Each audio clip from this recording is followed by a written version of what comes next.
Poor Tommy Jarvis. Has his biggest fear come back from the grave to haunt him? Today we'll be having a look at the NECA Part 5 Friday the 13th Ultimate Roy Burns Jason.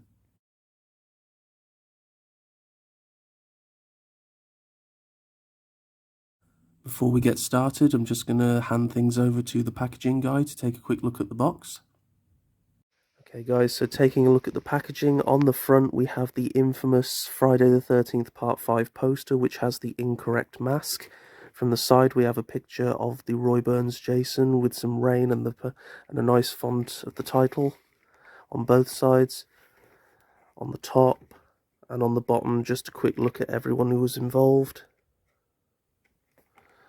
And on the back we have a nice image montage of the figure in various poses, very good lighting, a list of everything that the figure comes included with, and a brief description of the film itself. And then if you open up the packaging, we have this very nice promo image of the figure and a clear display of the action figure in a window box with all of his accessories included, and that is a lot of accessories. Wow, that looks awesome.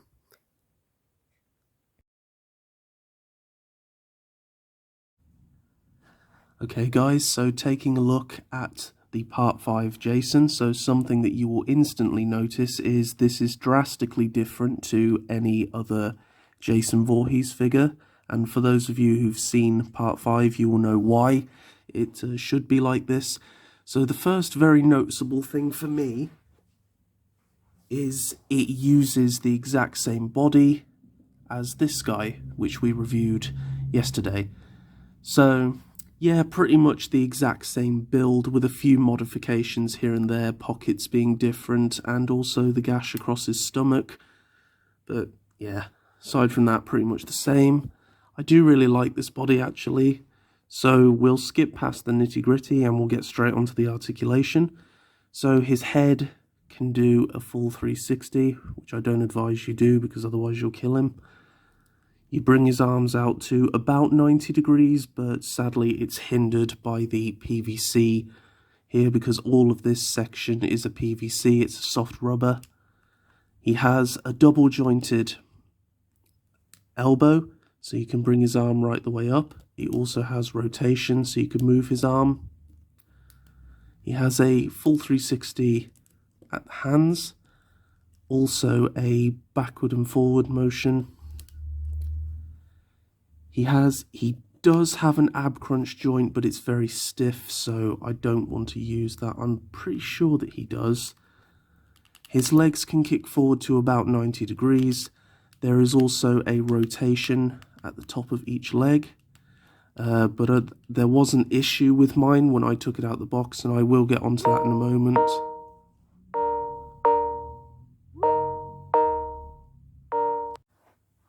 Sorry guys, somebody called me. Very unprofessional. So as I was saying, you have a 90-degree bend on the knee and a full rotation at the boot and side-to-side pivot. So very good. So I think before we do the reveal, we'll have a look at his weapons in the order that they're seen. Now, I did see the film last week. Apologies if I've got any of this wrong. I'm sure there are those of you who know way more than me, but I'm going to try and keep it in the appearance that we see them. So obviously the very first is the flare, which a lot of people have said looks like a cotton, looks like a duster. And yeah, I suppose it does really, but I think it should be a lot more red than it is, or pink, because the flame is red. So, you know, but it still looks really good, I think. A very creative kill, this. See there, you got the handle, just a plain white handle. Then we have the knife. I couldn't remember what he used this for, but I think it's to slit that fella's throat in the car. I'm just going to assume that that's what it's for. You got very nice detailing on the handle. Then we have the infamous garden shears, which actually work, which is awesome. So these are my favourite, I think. And then we have the stick. And no, this is not a stick that I went out in the garden and got. this is actually what comes with the figure. I mean, isn't that incredible? Like I said, that looks like something I just found outside on the floor. You know, it looks that good. It also comes with the belt and leather strap, so I'm assuming that what you do to achieve the look is you put that over there like that, and then that over there, I think, and then it's like he wraps it around someone's head, and then he wraps it around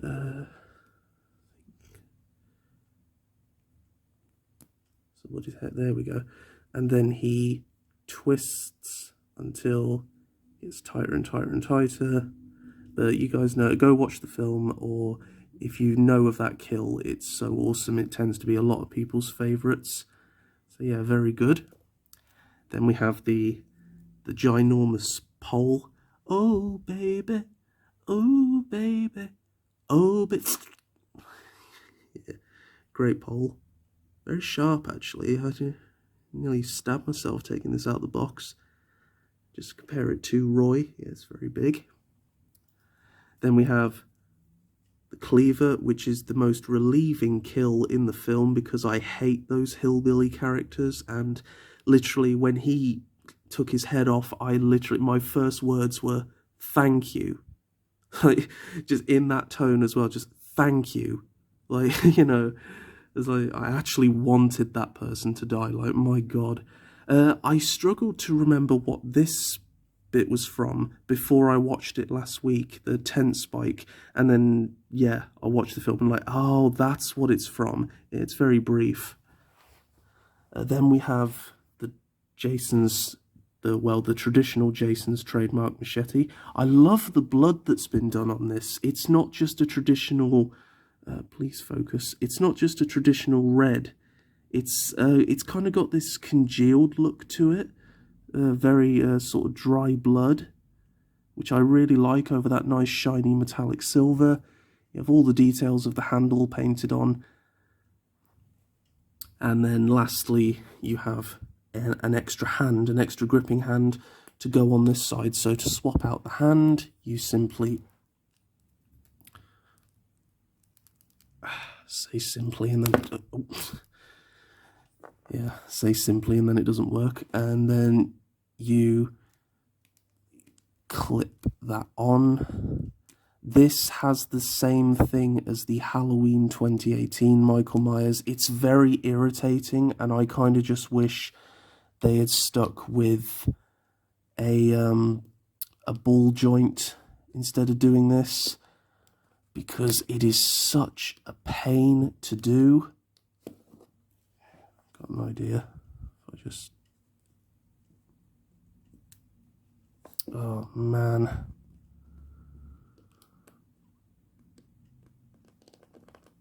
Oh. Looks like we might have to take a short break, guys, and then get back. This is really, really irritating. Come on. Unless you guys love hearing me struggle. Oh, right. Once again, and I'm going to be doing a full rant of this when we get back. Intermission, and I will see you shortly.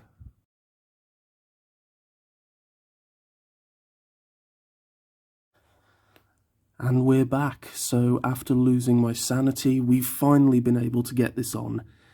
I'm just going to say right now, I do not approve of this. You know, I can't understand what was wrong with the ball joint, like they always use. Or maybe they just, you know, something to do with the wrist sculpt. I don't know, but every time this body is used, I imagine we're going to have to endure the same annoyance.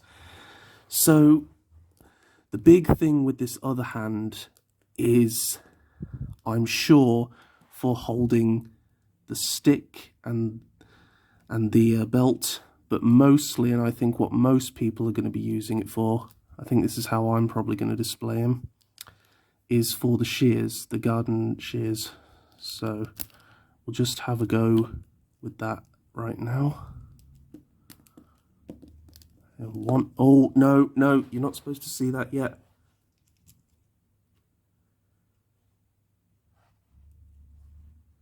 Yeah, yeah, you're not supposed to see that yet.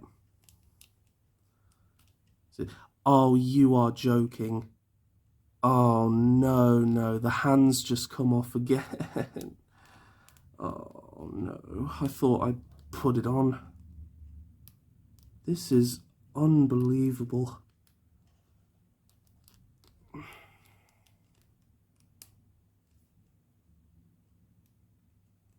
Just hope I don't break anything while doing this. Oh, do you know what, guys? Yeah, no, we're not doing this. We're not doing this. Oh, man.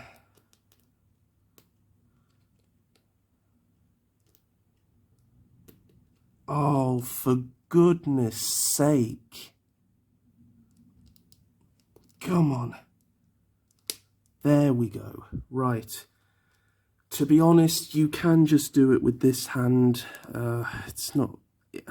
Man, I'm sorry, this is so unprofessional. But really, you're supposed to get him to be like this with that hand. I'm clearly going to have to heat it with a hairdryer before I can even attempt getting it. But yeah, this is the look that you're supposed to go with. So you can kind of recreate that scene where he sticks the garden shears in Tina, I think her name is, whose the actress's surname is actually Voorhees.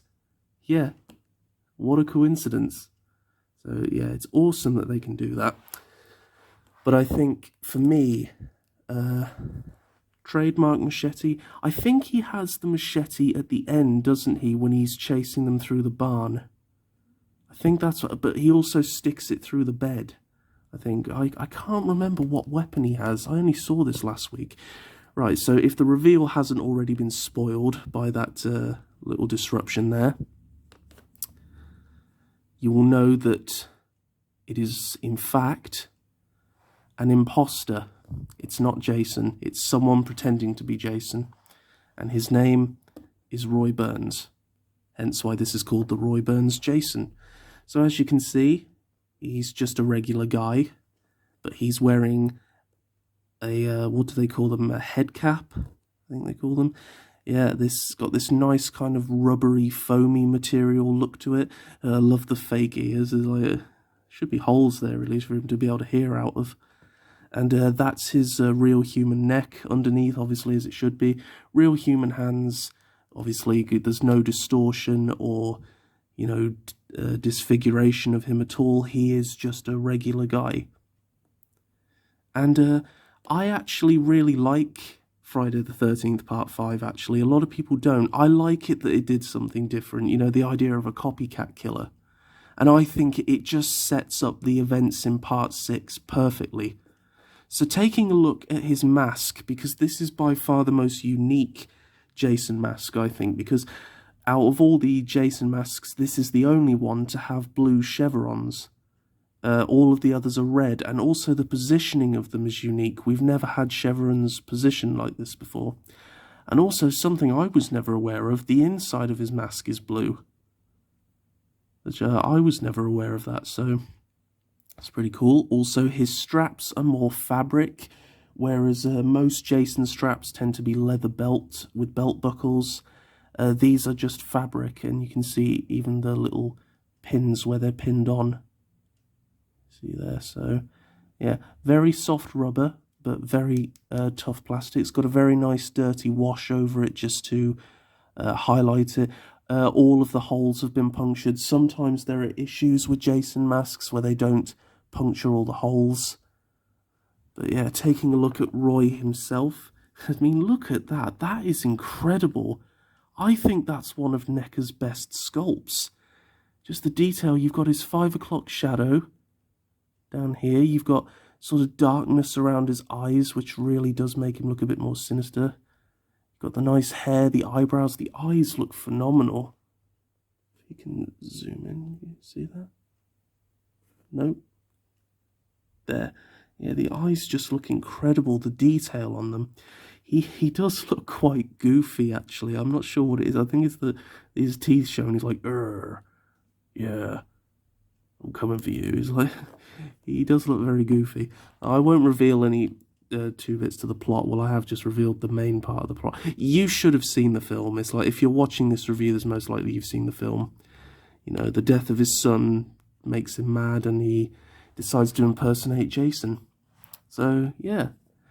I think what I love about this figure the most is how different it is. So when you're displaying it, of course, with other Jasons, it's going to look the most different. He's going to look very out of place, because you're going to know that that's not him.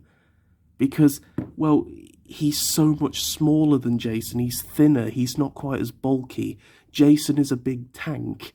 And then you just have this guy. He just stood there like it's like if there was a family photo of Jason's, you'd be looking at this guy like, what? It's obvious that you're not him. Just doing a quick comparison with the only Jason I have in the house. This one, I mean, God, look at that.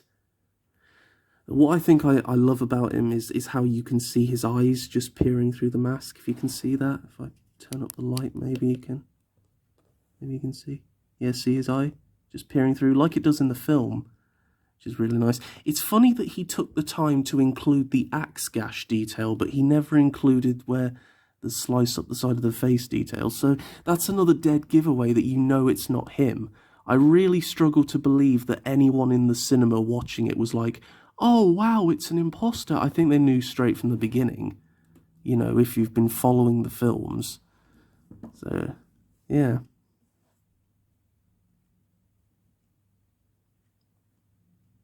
Jason, what are you doing? No, Jason, stop. No, Roy, run, get out of there. No, Jason, stop, leave him alone. No, Jason, no. Well, let this be a lesson to all those of you out there who are thinking of impersonating Jason. He's not going to be too happy about it. You know, it's identity theft. That's what it is. Taking credit for someone else's work. Yeah.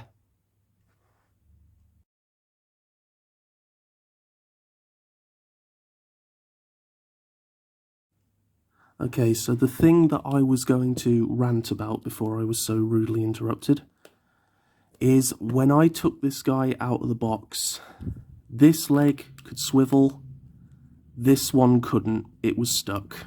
And I have a lot of the same issues with my Predator figures, and it's very, very irritating. Simple fix, and this is something I advise you guys do. If ever there's a joint that's so stiff you can't move it, please don't force it, guys.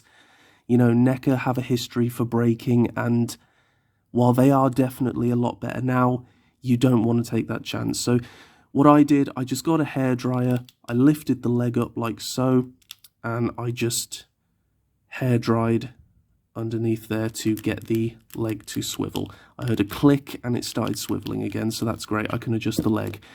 This is one of the main reasons why I absolutely despise this terrible joint that they use, and I imagine if we ever get reuses of this body, this is what we're going to see again and again, which is why I hope with all future Michael Myers figures they fix this. And a perfect example of the new ball joint, the one that I have on me, is Ash. So as you can see, ball peg joints just like they use on the Marvel Legends. So much better.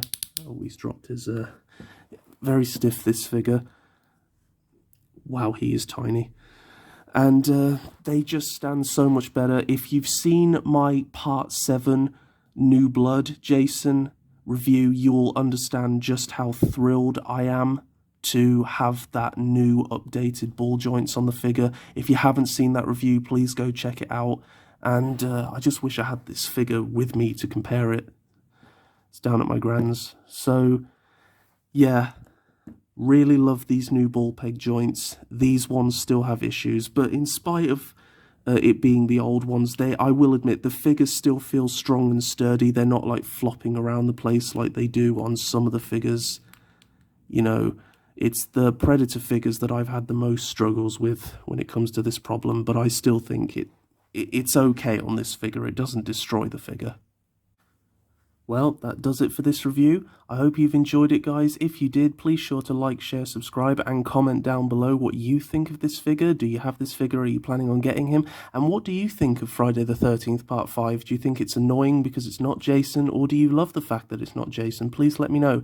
I hope you're safe and happy wherever you are in the world, guys. Please remain that way, and I will see you in the next video. Bye-bye.